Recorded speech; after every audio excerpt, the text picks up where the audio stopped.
So thank you for the invitation to do this talk, this presentation. So there's a few things that Walter and I have in common. One of those things is that we're both from South America. I'm from Peru, he's from Brazil, and they have a little bit of a better soccer team than us. Who cares? And also, like, we are very passionate about research. We are very passionate about bringing products to our growers, to our stakeholders. So bring things from the lab to the field so they can be applied, they can be implemented by our stakeholders. So we're very passionate about that. Then I asked myself, what should I say about Walter? Rob attached the nomination to the email that he sent me. I open it.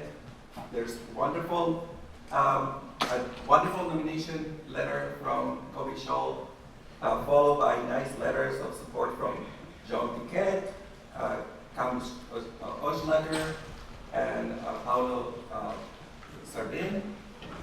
And also it's followed by a long CD, many pages of, yes, exactly, like more than 200 publications in peer-reviewed journals, in very high impact journals, many patents, multiple awards.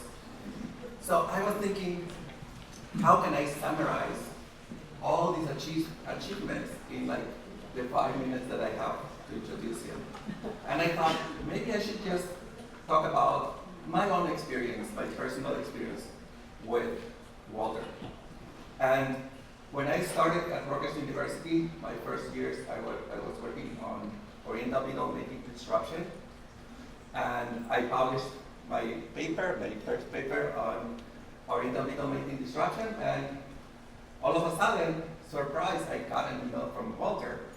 And he was congratulating me because he was glad to see something that he has discovered to being implemented and used by our growers in the field. So that to me gave me a lot of inspiration. I just wanted to be like Walter. And also, like, I'm sure, like, it's not just me that he has inspired. I think he has inspired a lot of us in this field.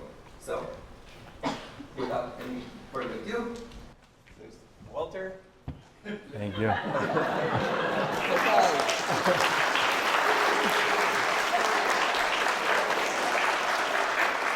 Thank you. I'm Walter Leal, and I approve this message. So let's talk about applied chemical ecology and how this applied chemical ecology led me to the field of insect olfaction. Last month, we just celebrated 50 years from the first time that I set foot on the United States, and I didn't stay continuously. And it was the passport back then, and they came in here to broadcast soccer games from, and this was Brazil and the United States that I was there as one of the sportcast team, and I continue my journey doing FIFA work. And actually, this year, because of the visa problem, they approached me if I would be available to help them continue the broadcasting. That was not because of this chemical ecology meeting is overlapping. When I look at the list of recipients of this award, and I see why did I get that before some other people that deserve it more than I do. Such an example is Jocelyn Miller. Jocelyn Miller, as you know, has done wonderful work in applied chemical ecology and does deserve this award. But I was very lucky that they nominated me now because the next meeting is in Argentina, and the worst thing that people in Argentina want to see is a Brazilian get an award. So in a way,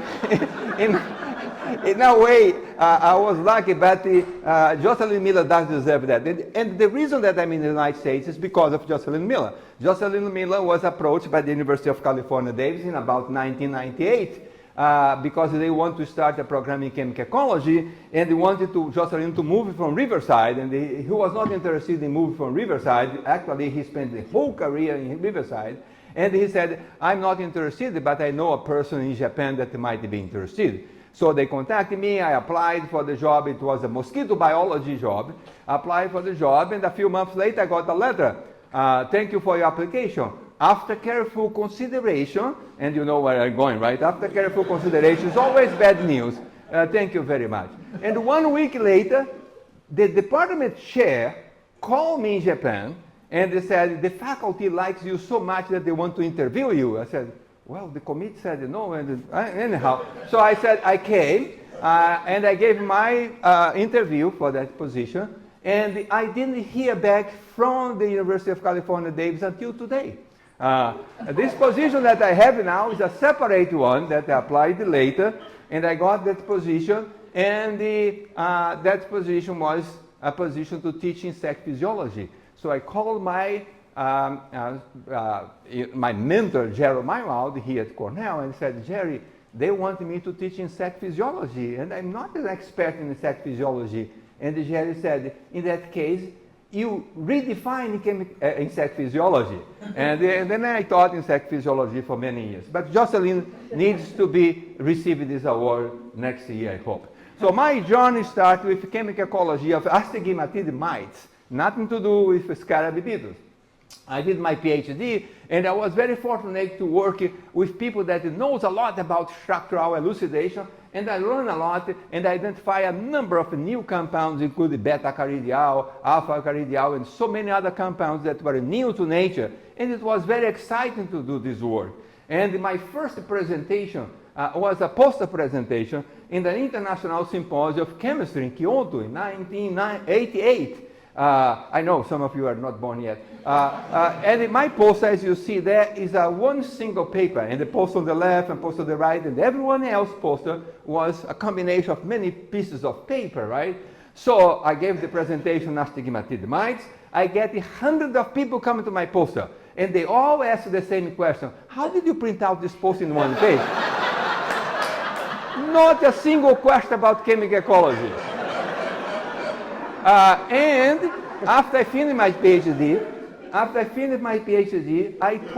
just before I finished, I told my postdoctoral, doctor supervisor, PhD supervisor, Yasumasu Kuwahara, I told him in Japanese, because I speak Japanese, and I told him I would like to spend 1 more year in the National Institute of Sericulture and Entomological Science. Immediately, he put me in his car, and we drove to the National Institute of Sericulture and Entomological Science.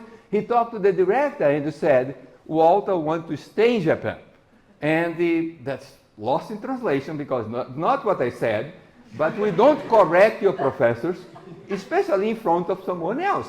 So I let it go, and they said, we don't have a position for him now, but next year is going to open a position, and now the Japanese government does not require that you be citizen to get a position like we have here as a research in the USDA. So they said you can get a postdoctoral position and they wait until the position open, I apply, and the rest is history. Until I came back, I came to Davis. So in there, they asked me to work on scarabeetus. I didn't know much about scarabeetus because I was not trained in entomology. So I started learning what is available, what's known about the scarabeetus. And there are basically 2 families of scarabeetus that had pheromone known at that time, the melanotonines, rutulines. The Costrolatra zealandica was the first pheromone identified by the group in New Zealand as phenol, as the first pheromone, and then Jim Tomlinson did this seminal work where he identified the pheromone of the Japanese beetle as R. japonilua, and with the S. japonilua be a behavioral antagonist. And then in Japan, Tamaki and his group identified Anopheles hophocubus pheromone. So I started work on that, and because I didn't know much about the scarabeetus, I then teamed up with people that understand that. I team up with Sawada, with Hasegawa, Ueda. Those are biologists and the field work, they know about this thing. Sawada, by the way, sometimes we find the names of scarabeetus and the authority that identified that, the taxonomist is Sawada, which his father So that's a family that comes with understanding of beetle. So I was in good hands in this collaboration. I also had a fruitful collaboration with Fuji Flavor, with Miki Ono, the late Professor Miki Ono, and also Murata, that we collaborate for many years. Of identifying this pheromone, synthesizing in small scale, and they will make it larger scale, and they had application. So this company was very useful with this interaction, and they also, I brought them as a sponsor for the International Society of Chemical Ecology.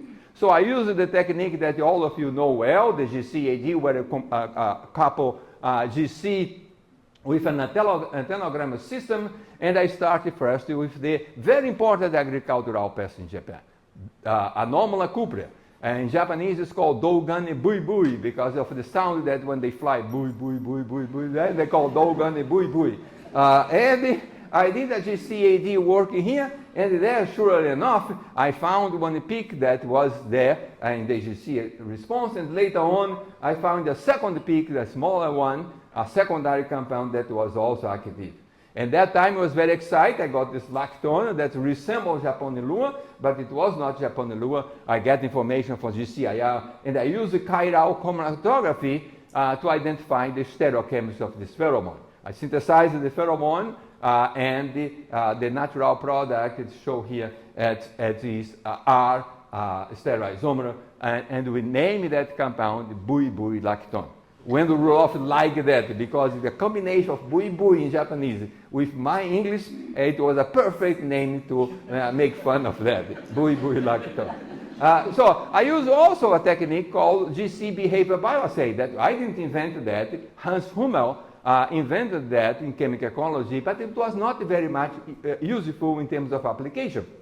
But I found a good application, and that was lucky because this beetle that responded only to one compound. The pheromone was not a mixture of compounds. If you have two compounds and they come separately, maybe you don't get any activity. But I was lucky enough that the beetle that I was working, and I worked with this oriental beetle, that Cesar already mentioned that, and Wendell was also working with that similar one here.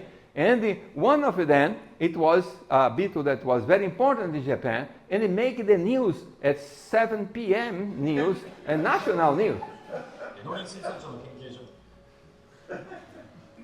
容器に入っているのはセマダラコガネというコガネムシのオスです。 Okay, so you don't need translation for that, do you? So it makes news, and I identified this pheromone, and it ended up that Wendell Rudolph, Charles Lin, where Charles Lin isolated a pheromone from another species here in the United States, and ended up that it was the same pheromone. Wendell asked me to send a sample of the pheromone, I sent that, and later on, he said, most of the time we contact people and they not even respond. Back then there was no email, everything was on fax. And then I sent the sample to Wendell Rudolph and started a very good relationship for a long time. Another species, and I'm going to do highlights of the various work here, it was this species called Holotricha paralela. Beautiful species, has a pheromone gland like a lepidopter, but it's a coleopter, it's a melanotine. And they extruded this pheromone gland. You can see in the field there when they are calling, and then we identify the pheromone as L-isoleucine metal ester. It was interesting because Shigeru Matsuyama, my colleague, was also working with this species for many years, and he knew that was active, but he could never identify the compound. And I was lucky enough that I didn't talk to him about the conditions that he used for GC. EAD, because he used a very high temperature to the beginning, so the peak of the solvent would come, and this compound is very volatile, would come together with the solvent, so he never saw that for 4 years, and I was able to see that for the first time. He started with a low temperature. I didn't ask him for advice on that. Very active compounds. After that, many other species of Scarabeetus, the pheromone have been identified either as this compound or some variation of amino acids. Amino acids are normally not volatile at all, but insects find out that if they methylate it, it becomes very volatile. And I have a collaboration with many Chinese colleagues, Zhao Yin and In Liang Wang. They came to my lab, thanks to the sponsorship of the Chinese Scholarship Council, and they went back to China and we became collaborators. Many of them came to my lab and they returned to China, and they have Holotricha paralela there. I don't have Ecology paralela in Davis. And one thing that was very important about that species is that I followed that species in the field for 3 years in Japan.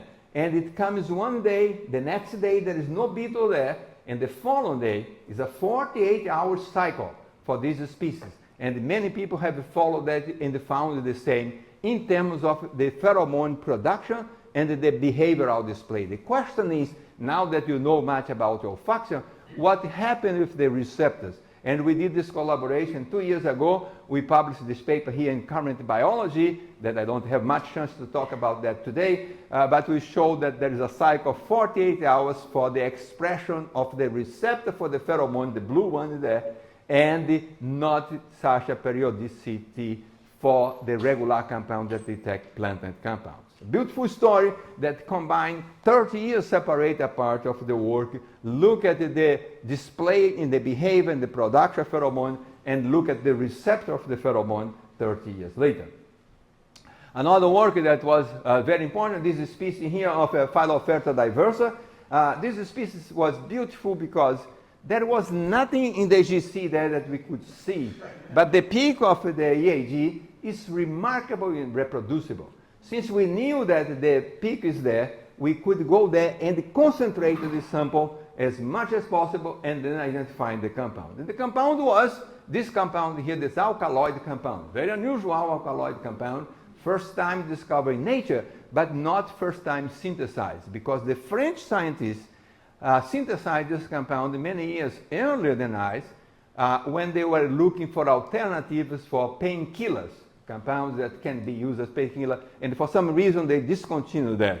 I know that sex can be a killer, but you know that can be a pain, and this compound end up to be a sex pheromone for this species. And it's very strong attractant. He put this thing in the field. Paulo Zarbin was there. You know Paulo Zarbin. Went to Mount Fuji, nearby Mount Fuji. There was a good area to do the experiment.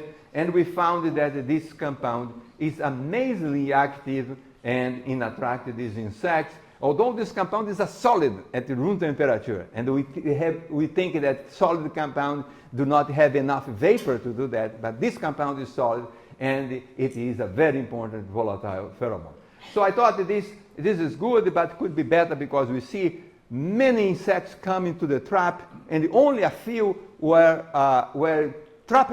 And then we thought maybe I can improve with this trap, and then I designed another trap. And I noticed that the trap was very effective in capturing the insect, but later on I realized that it was my son that was pick up insects and put inside of the trap. It was not the pheromone. Another insect that is Anomala cupra, another species. This is a combination of two different compounds that work as a pheromone. This species is not a single compound. I was in a trap. We can collect that the funnel gets full in 1 day. We have to empty the funnel in a couple of hours because of the activity of this compound. I dropped a sample of the pheromone when I was going to the field, and as you see there, the activity is amazing. And this compound, this insect is interesting because it is also attracted to cigarette butts. If you drop cigarette butts in the field, these insects go there and like crazy. And like everyone that chew on tobacco dies, right? These insects also die. But they are attracted to that. And I don't smoke, so I asked Satoshi Yamaoka to smoke to see if that they would come to the smoke. And as you see in his shirt, it's full of insects that are landing there because they are attracted to the smell of the cigarette. So that's why they prohibited dumping the cigarette butt in the field, because if they do, this insect is attracted to that. And this insect has many miscommunication in chemical ecology. This could be one of these miscommunications. Here's one example of miscommunication. Someone sent me this picture from Georgia. These big scarab beetles from Georgia might be producing Japonilua, because the Japanese beetle, which is not a native species, an exotic species, is attracted to this beetle and try to copulate because there is a miscommunication of pheromone there. I'm going to switch a little bit from scarab beetle. I'm going to talk what we used to call a cerambycid, but we know now that this species is not classified as cerambycid anymore. It's Mygdonus frianum. This is a very important insect in Brazil and the pest of sugarcane. And the growers pay for the kids to go out in the night and collect these males and put in a bucket, and the larger bucket they get, the more money they get. And there was a senior person there that figured out that these insects are calling to the female. So he would come earlier, pick up some females, 1 or 2 females, put in his pocket, sit down, put the bucket there, didn't go around, and the males would come to him, and then he would put in the bucket there. So we learned that, and they said, this is a sex pheromone. Let's find. We knew that sex pheromone of certain seeds are not very easy, but this one we thought that we could identify that. So I sent all the material to Brazil, and in collaboration with Maurício Bento, who is now a professor at USP, we collect the volatiles of males and the females. We find 3 compounds there, and some of the compounds that are there are not active, but this amide is very active as a pheromone. And I haven't seen any other amides being identified as pheromone of other species, but for this one, that's the pheromone. And as you see there, the yellow color is the trap with the female, based with natural compounds, and the green one is the trap based with the synthetic pheromone. Very active pheromone, and for many years the growers are using this pheromone for monitoring the population. I'm very glad now that Shiatsu has developed a technique for major disruption of this species.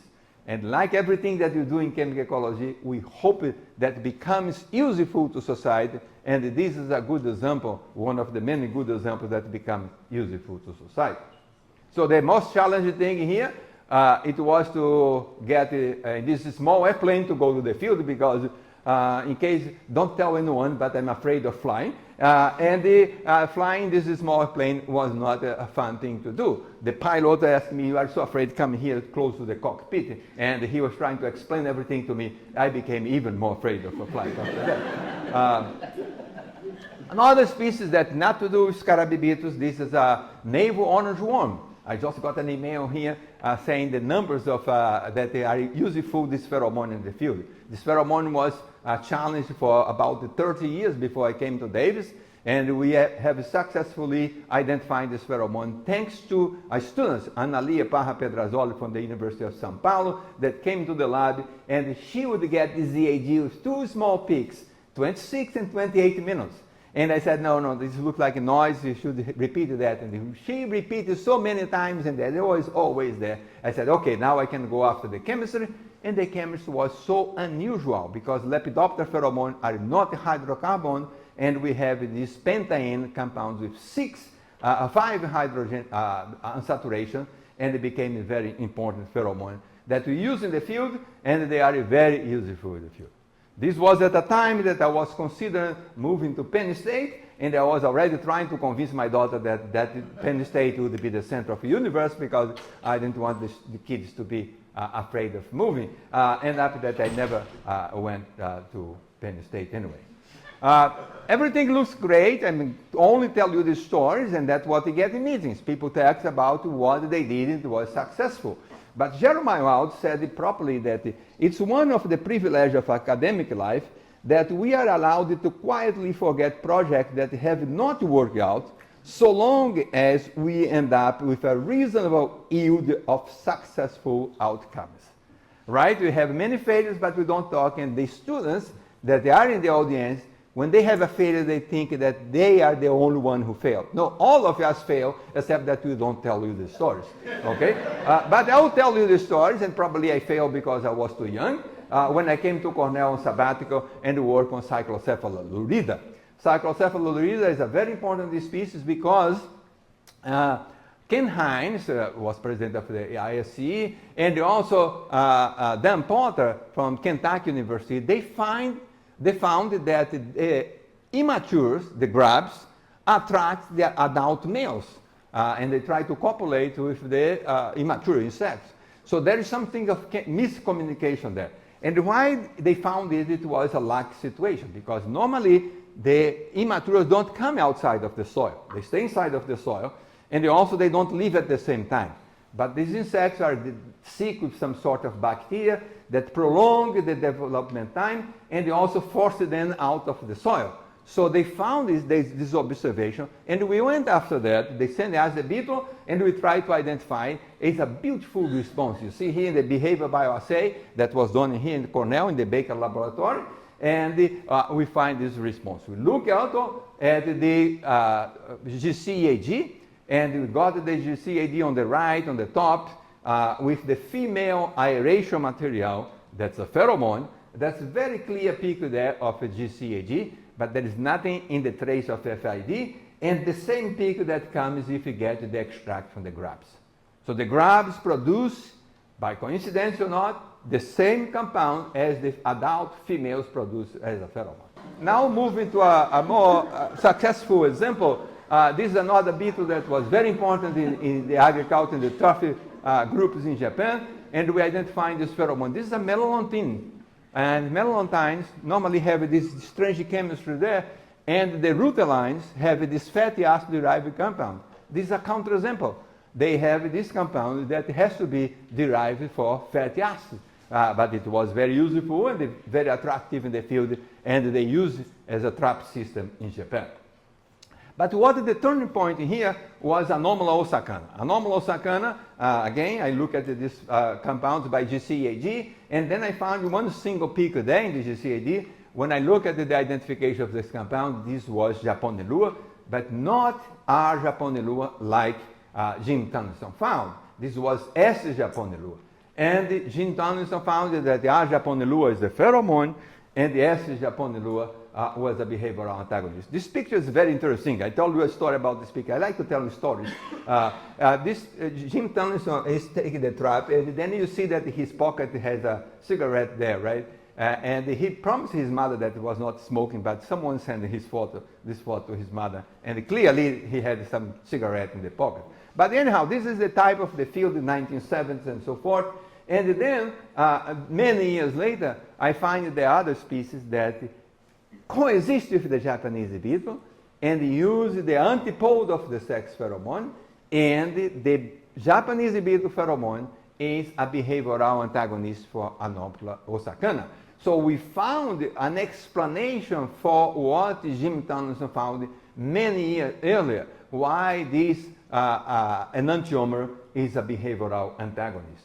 So at that point, that's when I turned to insectal function. Because my hypothesis at that point is that, okay, we have two receptors, two olfactory receptors, neuron, that responded to this R and S. Maybe the pheromone binding protein, when it binds to one, makes one shape, binds to one, makes another shape, and activates the different receptors.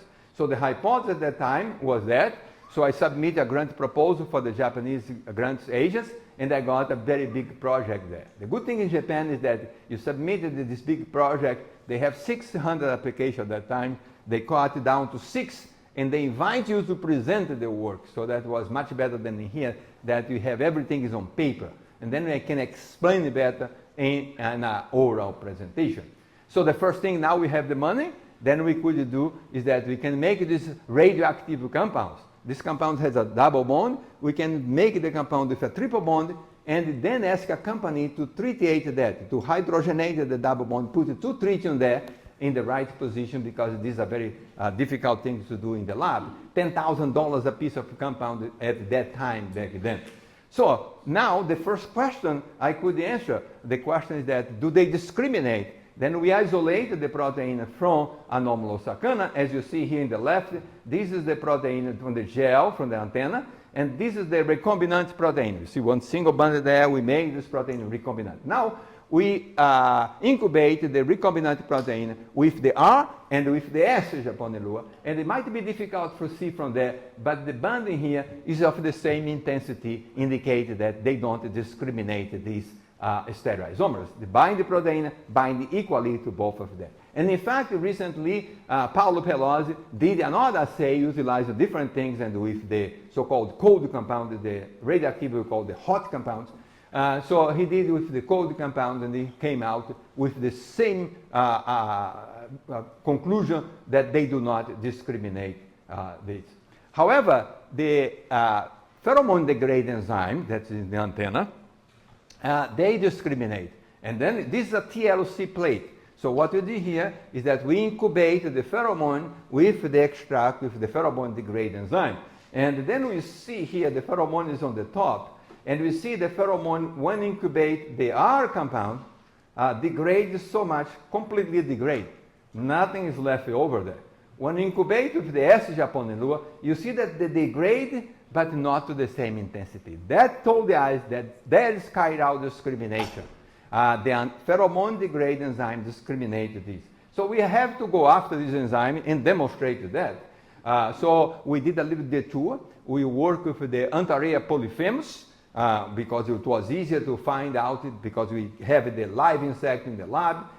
So we isolated this basically. It's a long story that would take another 5 hours of presentation. But anyhow, so we isolated these pheromone degrade enzymes, and together with Yuko Ishida, we demonstrated that the pheromone degrade enzyme, not native and the recombinant, both degrade the pheromone very rapidly.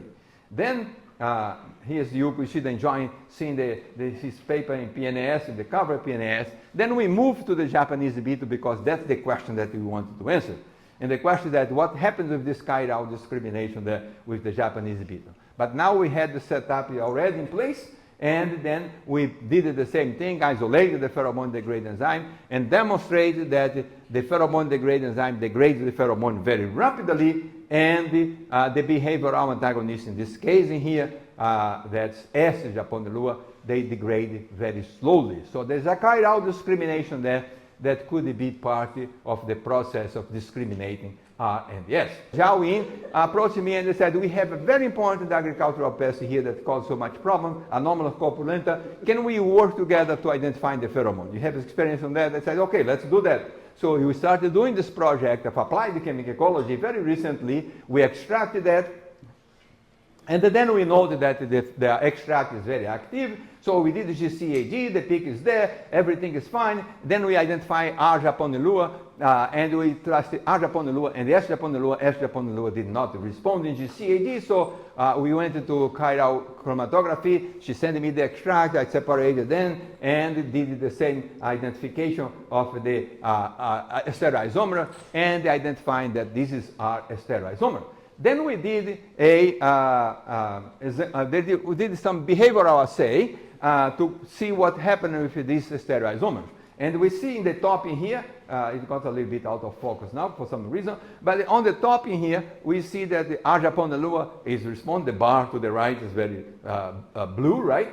And if you go all the way down, you see that S. japonelua has no effect at all for this beetle. And then we did it, okay, let's try 0.1% of S. japonelua. And then 1% of S. japonelua is still active. After that, no active. I said, bingo, we got another Japanese beetle. This beetle has the same behavior as the Japanese beetle, except that we cannot work with the Japanese beetle in Davis because the quarantine species. They cannot work with Japanese beetle in China because it's a quarantine species. I said, let's work on this beetle because it can provide us more than the information that we need for the growers, which is the pheromone. And here's the pheromone in the field that they tested, that have checked nothing. So we got to dispatch every night of the results in the field. I prepared this formulation in Davis, and I shipped that to China. These are formulated in pellets. Pellets don't hold for a long time, but the results were very clear. It is very active, and then they should decrease the activity because these pellets do not hold the pheromone for a long time. But the pheromone is very active, and we never caught one single beetle in the control trap. That was remarkable. So we turned to sensory physiology, and the Yin Liang Wang, that's another collaborator that I mentioned before, he looked at the antenna and he found two types of placoidal sensilla. One that responds to the R pheromone only, and they are not activated by the behavioral antagonist, and another type 2 that responds to the pheromone and to the behavioral antagonist. I don't have much time, so I'm going to speed up in here. We clone the genes, and then we focus on the pheromone receptor. We scan all these compounds, we screen all of them, and then we found receptors like OR18 that is responded to to the pheromone R. japonilua with a very minor response to the S. japonilua. Here, as you see here in the dose-dependent curve. And then we find another receptor, 29, that responds to R. japonilua, but gives a moderate response to S. japonilua. So there is a receptor that responds very tightly in the specificity, and another one that's more relaxed. We look at the qPCR data for the expression. We note that it is more expressed in male than in female. Female also expresses this receptor. Sometimes females want to smell, do I smell okay or not? So they need this receptor, right? But in most of the cases, the males have the receptor. And they are in all three different types of lamella, and they equally express between male and female. I'm not going to spend the time here explaining to you the fish experiment, but all we do here is that we show with these different colors that these two types of receptors are expressed in different sensilla. They are not overlapping the same sensilla. Okay, so there's two different colors. That's what I explained. So I'm going to keep out through here. We did also RNAi with one receptor, with the other receptor, with both of them, and then we tested the RNA knockdown insects to see the behavior, which I'm going to skip in the interest of time, because hopefully I can give some time for questions. So this is the behavior assay, the final result. If you knock down only one of the receptors, you see a significant decrease in response, but still the pheromone is more active than the control in terms of attraction. If you knock down another receptor, the 18 in this case in here, is still active. Now if you knock down the two receptors, then that's when the insect loses the activity altogether. So the two receptors are essential for the behavioral display by this insect. So having done that, and I'm glad that I didn't watch Bob Mitchell's presentation this morning before, because I look at the orthologs and we found orthologs in the Japanese beetle, because he said that you should not look at this ortholog sort of thing. By the way, it was one of the best presentations that I have ever seen in insect olfaction that Bob gave this morning. Anyhow, so we looked for the ortholog in the Japanese beetle. We found the PJAP OR42 respond almost the same way as the 18 there. And here's a dose-dependent response to R, and a little bit of response to the S. japonilua.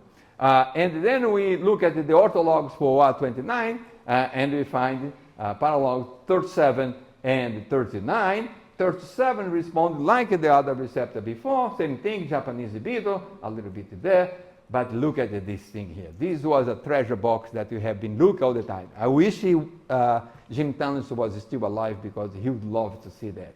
This is the receptor that responds more strongly to the S. japonilua, to the behavioral antagonist, rather than to the pheromone. So we have receptors for the pheromone, receptors for the behavioral antagonist, and the receptor that is activated by both of them. So we have a conserved pattern of stereoselectivity with PJAP OR42 and 37 narrowly tuned to R. japonilua, and OR39 with a relaxed stereochemistry, but a preference for the S stereoisomer, the behavioral antagonist. They are related to A-core 18 and A-core 29. So this was back into the time of the radio. For the former radio sportcast, I probably did well, and it was fortunate to have a career in chemical ecology. I wish I could test the hypothesis back. Can I do that? The radio, but the two meetings were overlapped. I could not do that, but ChatGPT did that for me. All right, so since I could not be there, I did a little bit combination of both here during the meeting. I keep interview people and post on YouTube and LinkedIn. And I interview only very famous people such as Robert Raguzu, Greg Pascal, Nicole Fandin, and the others to come if they do not get shy in front of the camera. Including Greg Pascal. It's interesting because I thought Greg Pascal was a virtual character, because I only saw him in Zoom calls and never met this person. I knew all the papers that have been published and so forth. But finally I met him in person at the meeting, and I can attest that he is a real person. All right, so that's all. Thank you very much.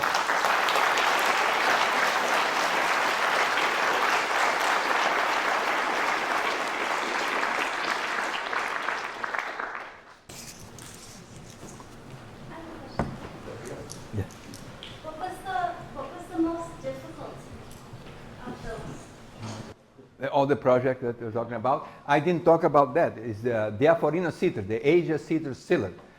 That's a project that I wanted to include that, but because of the shortage of time, I didn't include that one.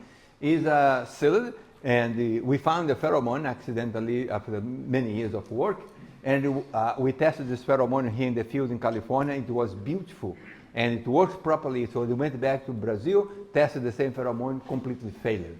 To make a long story short, in California, the insects were not infected with the diseases, the HLB, this one long bean, and they work perfectly. When they get infected, the olfactory system changes dramatically. They needed 50 times more of the pheromone, and it took a long time for us to figure out that. Now the question is that if you have a pheromone that works differently for a species that is sick and the one that is healthy, which one are we going to apply in the field? We don't know what's the situation in the field. So therefore, this was one of the most difficult projects in the whole career, I believe. It is, yeah. But the farmers don't like when the projects go on. They want something. Thank you very much. Thank you. Oh, let's get the award now. The picture.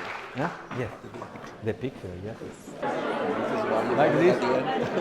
That was a good question for that. Yeah. That's a good question. You had never heard your talk. I said, That was you can a- say whatever you want to That say. was a barn burner. I didn't expect to hear Dan or Ken mentioned, but that was really. I mean, Dan's responsible for getting me into this mess. Oh, is that right? Oh yeah, oh yeah. Oh my goodness. Yeah. So I'll have to tell him. I'm sure. Yeah, he'll be no, very. I record the presentation. If it gets good, I'll send Oh, it that's to it. you. Yeah. Okay. And Ken also. Congratulations. Yeah, Ken Haynes would definitely. Yeah, love that, too. yeah. Oh my gosh, that was awesome though. I hope that.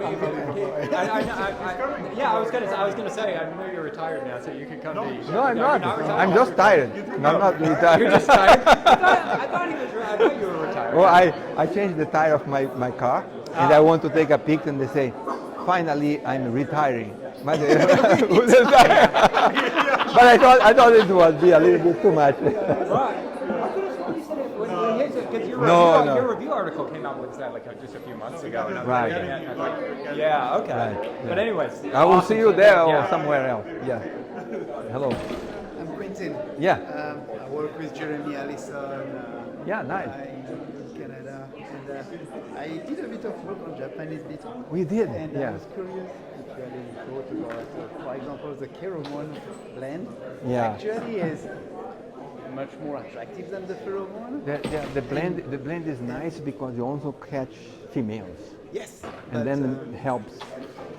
And I was wondering, did you do also that type of work with a receptor linked No, to I the pheromone and see how it fits with No, the we pheromone? we didn't look at that because we don't have the Japanese beetle, the live insect. Oh, yeah. So everything makes more complicated if you don't have the live insect.